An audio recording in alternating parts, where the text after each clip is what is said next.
para buscar colaboradores, para buscar testigos protegidos, para buscar confesores.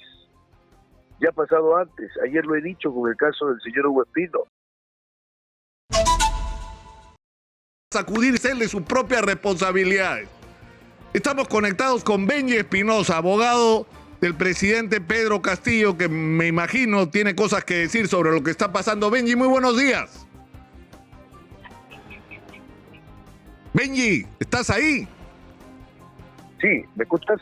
Atentamente, ¿cuál es tu opinión, Benji, con respecto a toda la información? Se ha allanado la casa de la hermana del presidente de la República, se han allanado las casas y las oficinas de los congresistas del denominado grupo Los Niños de Acción Popular, se ha ordenado y se ha logrado la captura de, el dueño de Zarratea, Alejandro Sánchez, no ha habido, pero las otras 5 personas sobre las que se ha ordenado detención, esta resolución se ha ejecutado, es decir, Eder Vitón, Viverto Castillo, Salatiel Marrufo, Yenin Cabrera y Auner Vázquez están en este momento detenidos y se está allanando la casa de Beder Camacho para recoger información relacionada con la fuga de Juan Silva, y se supone que vienen otras ejecuciones de medidas solicitadas por la Fiscalía de la Nación y por la Fiscalía de Lucha contra la Corrupción en el Poder. ¿Qué es lo que tiene que decir el abogado del presidente Castillo sobre esto? Del ataque fiscal, yo lo he dicho desde un inicio. Creo que esto es un claro ejemplo de judicialización de la política o de politización de la justicia, que da lo mismo, que es lo mismo. Entonces, en este capítulo están haciendo detenciones algunas personas que pudieron haber estado vinculados con el presidente Pedro Castillo para buscar quebrar voluntades y para buscar colaboradores, para buscar testigos protegidos, para buscar confesores. Ya ha pasado antes, ayer lo he dicho con el caso del señor Hugo Espino. Hugo Espino es uno cuando no está detenido y es otro cuando lo está. Ahora, ¿qué cosa es lo que buscan? Buscan colaboradores contra el presidente Castillo. Saben que el caso es, desde el punto de vista jurídico, precario. Y cuando el caso es así, entonces recurren a buscar colaboradores. La Fiscalía echaba a andar una red para poder pescar colaboradores. Y el camino más fácil son las detenciones preliminares. Ahora, la pregunta es, ¿tiene elemento la Fiscalía para luego lograr una prisión preventiva? Porque cuando hay detención preliminar es el paso previo para luego pedir la prisión preventiva. Ahora, pero yo no entiendo por qué tú dices que no hay elementos suficientes. O sea, la cantidad de información, cuando uno lee la resolución o una de las resoluciones de la Fiscalía sobre las constructoras implicadas, sobre las obras que han sido otorgadas, sobre todos los procedimientos que se han seguido para favorecer directamente a algunas constructoras, cuando se habla de los consorcios entre empresas peruanas y empresas chinas para favorecerlas directamente, sobre el hallazgo de listas que luego se convierten en obras otorgadas. Es decir, hay elementos de convicción suficientes, Benji, como para decir, acá ha habido concertación, acá ha habido aprovechamiento de la posición de poder para favorecer empresas, acá ha habido una forma de organización criminal. La pregunta es, o sea, ¿es posible que esto ocurriera con personas tan cercanas al presidente sin que el presidente supiera o fuera parte? O sea, ¿fue el presidente permisivo con esto o era el presidente parte de esto? Son preguntas absolutamente legítimas que cualquiera se haría. Y yo te traslado otra pregunta. En realidad, me parece que están juntando cosas, están juntando elementos, pero que hay que ser muy claro. ¿La investigación tiene que hacerse? Por supuesto que tiene que hacerse. Yo siempre he dicho que se investiga el hecho y no la persona. Y por eso es que cuando hemos polemizado sobre los alcances interpretativos del artículo 117, te he dicho que no hay impunidad mientras se investigue el hecho, y no se deje investigar el hecho, y no se deje de hacer pesquisas, no se deje de hacer diligencias urgentes. Eso está bien. La pregunta ¿es necesario las medidas cautelares cuando recién acaba de iniciar hace poco tiempo investigación? O sea, ¿cuál es la lógica? La lógica es, te voy a detener para seguir investigándote, cuando debería ser al revés. Investigo para poder obtener información y luego detenerte. La Corte Interamericana ha marcado un criterio que acá se desoye y se viola. Solo te detengo cuando tengo el conocimiento suficiente para llevarte a juicio, no antes, nunca antes. ¿Qué es entonces esto? Un conjunto de medidas efectistas. Pero yo no entiendo por qué. Es decir, la Fiscalía tiene en sus manos información que le parece relevante y todas las personas que están involucradas en este momento son personas que no solo podrían tener acceso a información y desaparecerla, sino son personas que tienen acceso al poder y que por su posición en la sociedad podrían interferir de una manera negativa en que estas investigaciones avancen. O sea, tienes el delito que es que según la Fiscalía está acreditado, es decir, el otorgamiento de obras. Escúchame, o sea, puede parecer un exceso, es más, a mí me resulta un exceso lo de la hermana, lo de la cuñada hija del presidente, ¿no es cierto?, darle 30 meses de prisión preventiva, pero las evidencias son groseras. O sea, la señorita con un chaleco de la empresa que va a ganar la obra en el pueblo donde está yendo, con el constructor que gana. O sea, eso es grosero desde el punto de vista de la evidencia, ¿no? Pero a lo que voy es que se supone que para justificar este tipo de medidas tienes que acreditar los delitos. Los delitos están acreditados, ahí están. Y el riesgo, acá no es tanto el problema del riesgo de fuga, que la hay en algunos casos, como ya ocurrió aparentemente con el señor Sánchez y ocurrió antes con Bruno Pacheco y ocurrió con Juan Silva, sino que además hay la amenaza de la obstaculización de las investigaciones. Es de catálogo. Si tú dieras un curso en la universidad sobre una medida preventiva razonable, pondrías esto como ejemplo, tal vez, si no fueras abogado en el caso. Nicolás, soy profesor hace mucho tiempo. Por eso te lo digo. En Perú, y te digo que esto es un claro ejemplo de catálogo de lo que no debe hacerse. O sea, es el antimodelo, es el antidechado, es lo que no debe hacerse. Bienvenida a la investigación, pero no las medidas cautelares.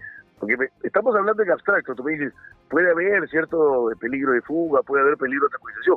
En el caso, me parece, en el caso del señor Sánchez, el señor Vitón, Sánchez, que nunca ha tenido espacio en el poder, no ha sido ni servidor ni funcionario, el señor Vitón, que ha dejado de ser funcionario hace mucho tiempo, pero la pregunta es, ¿cuál es la lógica?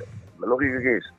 ¿Que están vinculados a Palacio? ¿Que tienen poder para desaparecer? Que están vinculados a hechos que ocurrieron cuando ellos tenían cargos o funciones de responsabilidad pero o acceso. Para eso está la investigación, pues, Nicolás. Para eso se investiga. Cuando hay sospecha de algo, se investiga. Lo que te digo es que la detención es el último recurso, es la medida extraordinaria. Ahora, ¿cuándo salen estas medidas?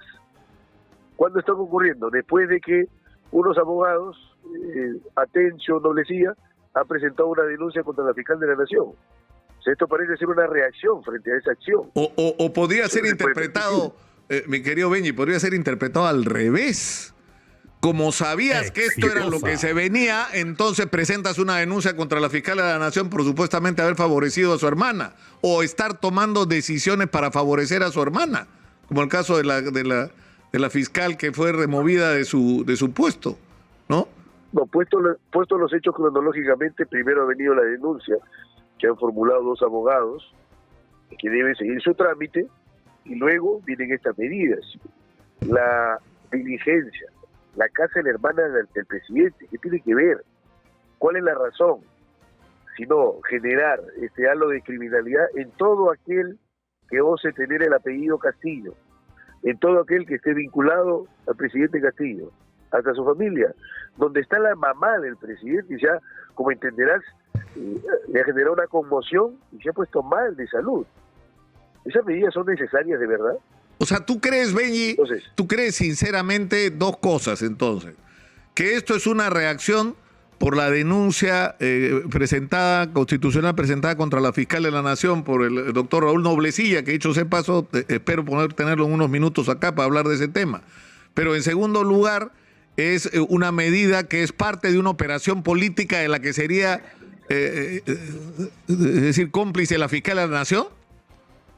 O sea, ¿tú piensas que la fiscal de la Nación es parte de una operación política contra Pedro Castillo? ¿No le interesa la lucha contra la corrupción a la fiscal de la Nación? A mí lo que me queda claro es que cuando la fiscalía no actúa de manera objetiva, entonces sus intereses ya no son jurídicos, eso es lo que te puedo decir. Y puesta la cronología, es un asunto simplemente de ver el almanaque. Pasa la denuncia y luego vienen estas medidas. Yo soy un convencido en este y en todos los casos de que las medidas de detención son la última ratio, el último recurso. Y tú debes investigar para luego detener. No puedes detener para investigar. Esto se está haciendo una mala práctica en el Perú.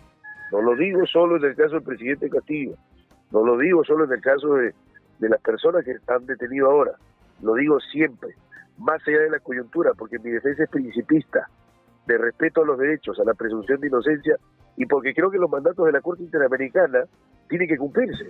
Si no, ¿para qué la Corte da decisiones si es que van a ser burladas en casos mediáticos?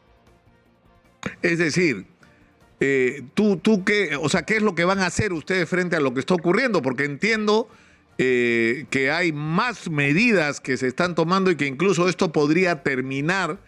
Esto lo discutimos hace unas semanas con Omar Cairo, en el sentido siguiente.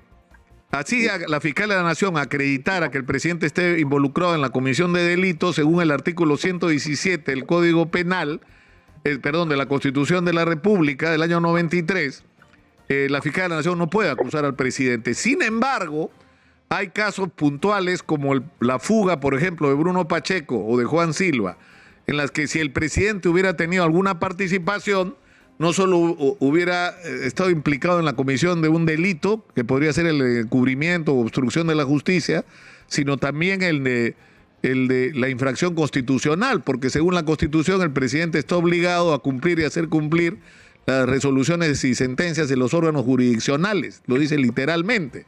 Es decir, que si el presidente, en vez de ayudar a la justicia a cumplir la orden de capturar a Bruno Pacheco, colabora con su fuga, no solamente está cometiendo un delito, sino una infracción constitucional. Y por lo tanto, la fiscal de la Nación podría denunciar al presidente ante el Congreso de la República por infracción a la Constitución. Eso podría pasar. La Constitución debería probarse. Quiero que me entiendas este punto, Nicolás. La infracción a la Constitución tendría que probarse. Entonces, si plantean un encubrimiento, que significa sustraer de la acción de la justicia, ese es el encubrimiento, sustraer de la acción de la justicia o al cumplimiento de una orden de detención del Poder Judicial, eso tiene que probarse. ¿Y sabes dónde se prueba? No en el fuero político, ni en el Congreso de la República, no es en el hemiciclo parlamentario donde se prueba. Eso tiene un escenario que es el Poder Judicial, en el juicio y frente a un juez. Y como al presidente de la República no lo puedes acusar, mucho menos lo puedes llevar a juicio. Entonces, ¿de qué estamos hablando? Estamos hablando de que cualquier intento de una acusación constitucional fuera de los marcos del artículo 117 es despreciar, burlar y desconocer el contenido vinculante de la Constitución.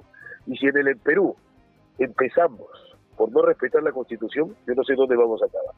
Que es nuestra Carta Magna. Que es decir, tú dices que así la investigación de la fiscal de la Nación concluya que hay evidencias de que el presidente está involucrado en actos de corrupción, tendríamos que mirar para el techo hasta el 28 de julio del 2026.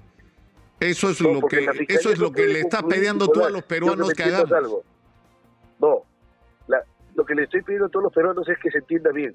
La Fiscalía no puede concluir, correcto, porque el juez Checley le ha dicho, solo puede investigar. Y para que sepan todos los peruanos y la audiencia que nos está escuchando, la propia Fiscalía ha dicho que necesita 36 meses para investigar, 3 años. Nosotros no le hemos puesto el plazo de investigación a la Fiscalía. La Fiscalía lo ha señalado en 1, en 2, en 3, en 4 disposiciones fiscales. Necesito 3 años para investigar. Necesito 3 años para formar mi convencimiento. Entonces no puede en semanas concluir una investigación que la propia Fiscalía ha dicho que toma 3 años o 36 meses. Eso es lo que quiero que me entiendan. Pero que diga 36 meses no quiere decir que los 30... Permíteme un argumento más. Claro. Permíteme un argumento más. La Fiscalía no concluye con pruebas. De la Fiscalía no esperemos pruebas, porque la ley dice que la Fiscalía únicamente practica actos de investigación, no de prueba. La prueba es ante el juez, ante los ojos del juez. y en el juicio. Todo lo que pasa antes del juez y del juicio se llama acto de investigación. Así que no vamos a encontrar elementos concluyentes o de prueba en la Fiscalía. Lo único que se puede encontrar son elementos de convicción, pero que tienen un límite infranqueable marcado por el juez. No pueden llevar una acusación constitucional al presidente de la República.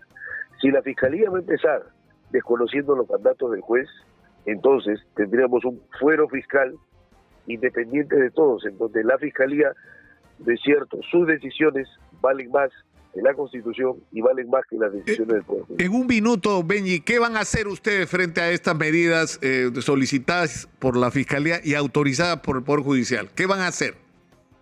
No, nosotros no tenemos legitimidad para cuestionar nada. Es un asunto que tienen que ver los abogados de las personas que están detenidas. Nosotros no podemos plantear ni apelación ni ningún recurso. Lo que podemos hacer es mostrar nuestra preocupación ahora de lo que viene pasando, y en relación a si es que la fiscal de la Nación quisiera violar el mandato del juez y pretendiera una denuncia constitucional contra el presidente, ahí sí vamos a tomar acciones legales, pero no voy a adelantar cuáles. Pero en este caso concreto, las detenciones, no tenemos la legitimidad para impugnarlas. Eso le corresponde a cada abogado defensor de cada detenido. Muy bien, Benji, muchas gracias. Vamos a tener para hablar todos los días que vienen con toda seguridad. Muchas gracias por atendernos. Con mucho gusto, Nicolás. Buen día. Muchas gracias por atendernos. Hay una pregunta que yo tengo antes de ir a la pausa, y ustedes son testigos, cualquiera que siga este programa puede dar fe. ¿Hace cuántos meses? No semanas, ni días, meses, nosotros hemos dicho acá que el señor Salatiel Marrufo, jefe del gabinete de asesores del Ministerio de Vivienda, tenía una oficina paralela en el Hotel El Marqués, que recibía alcaldes, empresarios e incluso congresistas para transar la ejecución de presupuestos del Ministerio de Vivienda para obras a cambio de una negociación de comisiones ilegales? ¿Hace cuántos meses que lo dijimos? Y no pasó nada. Nada. No escuchaban en Palacio de Gobierno ni en el Ejecutivo. No escuchaban lo que les estábamos diciendo. Bueno, esto es parte de la investigación en este momento. Pero es increíble que no haya habido una reacción sobre un asunto tan evidente como es. La pregunta es ¿por qué? Vamos a la pausa y regresamos con más.